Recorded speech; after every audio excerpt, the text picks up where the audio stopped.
ಆತ್ಮೀಯ ವೀಕ್ಷಕರೇ, Royson creations YouTube ಚಾನಲ್ಗೆ ನಿಮಗೆ ಸ್ವಾಗತ. ಇಂದಿನ ಈ ವಿಡಿಯೋದಲ್ಲಿ 8ನೇ ತರಗತಿಯ ಸಮಾಜ ವಿಜ್ಞಾನ ವಿಷಯದ SA2 ಪ್ರಶ್ನೆ ಪತ್ರಿಕೆಯನ್ನು ಅವುಗಳ ಸಂಪೂರ್ಣ ಉತ್ತರಗಳೊಂದಿಗೆ ವಿಶ್ಲೇಷಿಸೋಣ. ಯಾರೆಲ್ಲ ಮೊದಲ ಬಾರಿ ನಮ್ಮ ಚಾನಲ್ ನೋಡ್ತಾ ಇದ್ದೀರಾ, ಸಬ್ಸ್ಕ್ರೈಬ್ ಮಾಡಿ ಹಾಗೂ ನಿಮ್ಮ ಫ್ರೆಂಡ್ಸಿಗೆ ಶೇರ್ ಮಾಡಿ. ಸೊ ಈಗ ಆಲ್ರೆಡಿ 8ನೇ ತರಗತಿಯ ಎಲ್ಲ ವಿಷಯಗಳಿಗೂ ನಾವು ಕ್ವಶನ್ ಪೇಪರ್ಸನ್ನು ಅಪ್ಲೋಡ್ ಮಾಡಿದ್ದೀವಿ ಮಕ್ಕಳ ಮಾಡೆಲ್ ಕ್ವಶನ್ ಪೇಪರನ್ನು SA2ಗೆ. ಸೊ ಅವುಗಳನ್ನು ನೋಡಿ ನಿಮ್ಮ ಎಕ್ಸಾಮ್ಗೆ ಪ್ರಿಪೇರ್ ಆಗಿ ಒಳ್ಳೆಯ ಅಂಕಗಳನ್ನು ತೆಗೆದುಕೊಳ್ಳಿ ಅಂತ ಹೇಳ್ತಾ ಈ ವಿಡಿಯೋನ ಪ್ರಾರಂಭಿಸ್ತಾ ಇದ್ದೀವಿ. 8ನೇ ತರಗತಿ ಸಮಾಜ ವಿಜ್ಞಾನ. ಸೊ ಒಟ್ಟಾರೆ ನಿಮಗಿಲ್ಲಿ 50 ಅಂಕಗಳಿಗೆ ಬರ್ತದೆ. ಫಸ್ಟ್ ಮೇನ್, ಕೆಳಗೆ ನೀಡಿರುವ 4 ಆಯ್ಕೆಗಳಲ್ಲಿ ಸೂಕ್ತವಾದ ಒಂದು ಉತ್ತರವನ್ನು ಆರಿಸಿ ಬರೆಯಿರಿ. ಸೊ ಇಲ್ಲಿ 6 ಪ್ರಶ್ನೆಗಳಿದ್ದಾವೆ. ಫಸ್ಟ್ ಕ್ವಶನ್, ಈ ಕೆಳಗಿನವುಗಳಲ್ಲಿ ದೇಶೀಯ ಸಾಹಿತ್ಯಾಧಾರಕ್ಕೆ ಉದಾಹರಣೆಯಾಗಿರುವುದು? ಆಪ್ಷನ್ ಇಂಡಿಕಾ, ಸಿಯುಕಿ, ಅರ್ಥಶಾಸ್ತ್ರ, ಗೋಕೋಕಿ. ಸೊ ಇದರಲ್ಲಿ ಸರಿಯಾದ ಉತ್ತರವನ್ನು ಆರಿಸಿ ಬರಿಬೇಕು. ಎರಡನೇ ಪ್ರಶ್ನೆ, ಈಜಿಪ್ಟ್ ನಾಗರಿಕತೆಯ ಬೆಳೆಯಲು ಕಾರಣವಾದ ನದಿ ಇದು? ಹವಾಂಗೋ, ನೈಲ್, ಟೆಕ್ಸ್ಕೋಕೋ, ಯುಪ್ರಟಿಸ್. ಸೊ ನೈಲ್ ನದಿ is the right answer. Next ಮೂರನೇ ಪ್ರಶ್ನೆ, ಈ ಸ್ಕಂದವು ಗುರು ಶಿಷ್ಯರ ಸಂವಾದದ ರೂಪದಲ್ಲಿದೆ? ಸಂಹಿತೆ, ಬ್ರಾಹ್ಮಣ, ಅರಣ್ಯಕ, ಉಪನಿಷತ್ತು. ಸೊ ಸರಿಯಾಗಿರೋ ಆಪ್ಷನಲ್ಲಿ ನೀವು ಸೆಲೆಕ್ಟ್ ಮಾಡಿ ಆನ್ಸರ್ ಬರೀರಿ. ನೆಕ್ಸ್ಟ್ 4ನೇ ಪ್ರಶ್ನೆ, ಭಾರತದ ವೇಳೆಯು ಗ್ರೀನ್ವಿಚ್ ವೇಳೆಗಿಂತ ಎಷ್ಟು ಸಮಯ ಮುಂದಿರುತ್ತದೆ? 5 ಗಂಟೆ 30 ನಿಮಿಷ, 6 ಗಂಟೆ 30 ನಿಮಿಷ, 5 ಗಂಟೆ 30 ನಿಮಿಷ, 7 ಗಂಟೆ 30 ನಿಮಿಷ. ನೆಕ್ಸ್ಟ್ 5ನೇ ಪ್ರಶ್ನೆ, ಹೊಯ್ಸಳರ ವಂಶದ ಮೂಲ ಪುರುಷ?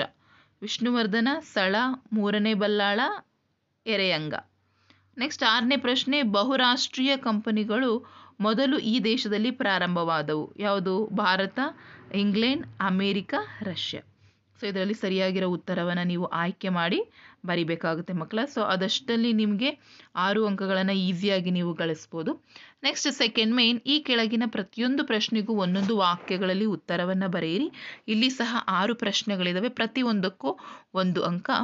7ನೇ ಪ್ರಶ್ನೆ, ಭಾರತದ ಮೇಲೆ ದಾಳಿಗಳು ಯಾವ ಕಣಿವೆಗಳ ಮೂಲಕ ಸಂಭವಿಸಿವೆ? ನೆಕ್ಸ್ಟ್ 8ನೇದು, ಇಂಕಾಗಳ ಆರಾಧ್ಯ ದೈವ ಯಾವುದು? 9ನೇ ಪ್ರಶ್ನೆ, ಅಕ್ಷಾಂಶ ಎಂದರೇನು?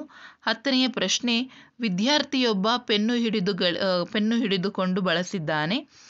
ಇದು ಯಾವ ಬಗೆಯ ಆರ್ಥಿಕ ಚಟುವಟಿಕೆಯಾಗಿದೆ? ನೆಕ್ಸ್ಟ್ 11ನೇ ಪ್ರಶ್ನೆ, ಪುನರ್ ರಫ್ತು ವ್ಯಾಪಾರಕ್ಕೆ ಯಾವ ದೇಶವು ಮುಖ್ಯ ನಿದರ್ಶನವಾಗಿದೆ? 12ನೇ ಪ್ರಶ್ನೆ, ಚೋಳರ ಸಾಮ್ರಾಜ್ಯದ ಸ್ಥಾಪಕ ಯಾರು? ಸೊ ಇದೆಲ್ಲ ಒನ್ ವರ್ಡ್ ಆನ್ಸರ್ ಮಕ್ಕಳು, ಒಂದೇ ವಾಕ್ಯದಲ್ಲಿ ನಿಮಗೆ ಬರೀಲಿಕ್ಕೆ ಇರುತ್ತೆ. ನೆಕ್ಸ್ಟ್ ಥರ್ಡ್ ಮೇನ್, ಕೆಳಗಿನ ಪ್ರಶ್ನೆಗಳಿಗೆ 2-3 ವಾಕ್ಯಗಳಲ್ಲಿ ಉತ್ತರಿಸಿ. ಇಲ್ಲಿ 5 ಪ್ರಶ್ನೆಗಳಿರ್ತವೆ, ಪ್ರತಿಯೊಂದು ಪ್ರಶ್ನೆಗೂ 2 ಅಂಕಗಳು ಸಿಗ್ತವೆ ಮಕ್ಕಳ. 13ನೇ ಪ್ರಶ್ನೆ, ಅಶೋಕನ ಕಾಲದ ಪ್ರಮುಖ ನಗರಗಳನ್ನು ಹೆಸರಿಸಿ ಅಥವಾ ಶಾತವಾಹನರ ಕಾಲದ ಕಲೆಯ ಬಗ್ಗೆ ವಿವರಿಸಿ. 14ನೇ ಪ್ರಶ್ನೆ, ಕಲೆ ಮತ್ತು ವಾಸ್ತುಶಿಲ್ಪಕ್ಕೆ ಪಲ್ಲವರ ಕೊಡುಗೆಗಳನ್ನು ವಿವರಿಸಿ ಅಥವಾ ಸಿಂಧು ಸರಸ್ವತಿ ನಾಗರಿಕತೆಯ ಅವನತಿಗೆ ಕಾರಣಗಳನ್ನು ಪಟ್ಟಿ ಮಾಡಲಿಕ್ಕೆ ಹೇಳಿದ್ದಾರೆ. 15ನೇ ಪ್ರಶ್ನೆ, ಭಾರತದ ಪೌರತ್ವವನ್ನು ಪಡೆಯುವ ವಿಧಾನಗಳನ್ನು ತಿಳಿಸಿ. 16ನೇದು, ಭಾಷೆಗೂ ಮತ್ತು ಸಮಾಜಕ್ಕೂ ಇರುವಂತಹ ಸಂಬಂಧವನ್ನು ವಿವರಿಸಲಿಕ್ಕೆ ಹೇಳಿದ್ದಾರೆ. ಸೊ ನೀಟಾಗಿ ಎರಡಕ್ಕೂ ಇರುವ ಸಂಬಂಧವನ್ನು ಬರೀಬೇಕು. ನೆಕ್ಸ್ಟ್ 17ನೇ ಪ್ರಶ್ನೆ, ಶಿಥಿಲೀಕರಣ ಎಂದರೇನು? ಶಿಥಿಲೀಕರಣದ ವಿಧಗಳನ್ನು ಹೆಸರಿಸಿ. ಸೊ ಇದಿಷ್ಟು ನಿಮಗೆ 2 ಅಂಕದ ಪ್ರಶ್ನೆಗಳಾಗಿರ್ತವೆ. ನೆಕ್ಸ್ಟ್ ನಿಮಗೆ 3 ಅಂಕದ ಪ್ರಶ್ನೆಗಳು ಬರ್ತದೆ ಮಕ್ಕಳ. ಸೊ ಯಾವ್ಯಾವ ಬರ್ತವೆ ನೋಡ್ಕೊಳ್ಳೋಣ.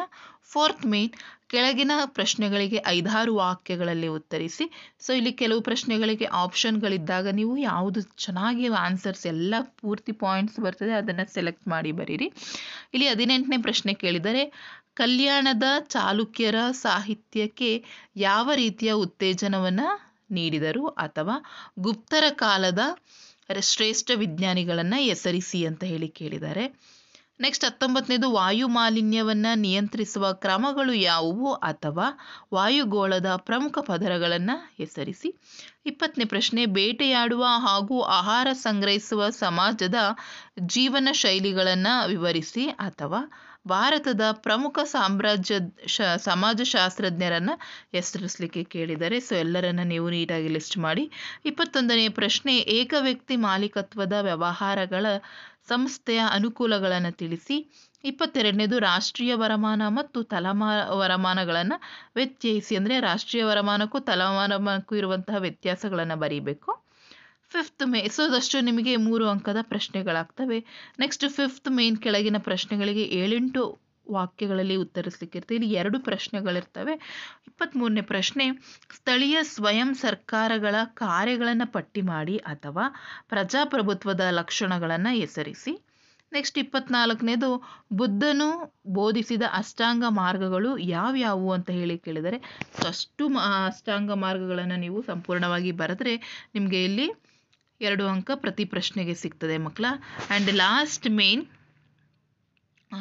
25ನೇ ಪ್ರಶ್ನೆ, ಸಾಗರ ತಳದ ಭೂಸ್ವರೂಪದ ಚಿತ್ರ ಬರೆದು ಭಾಗಗಳನ್ನು ಗುರುತಿಸಿ. ಸೊ ಈ ಒಂದು ಚಿತ್ರಕ್ಕೆ ನಿಮಗೆ 5 ಅಂಕಗಳಿದ್ದಾವೆ ಮಕ್ಕಳ.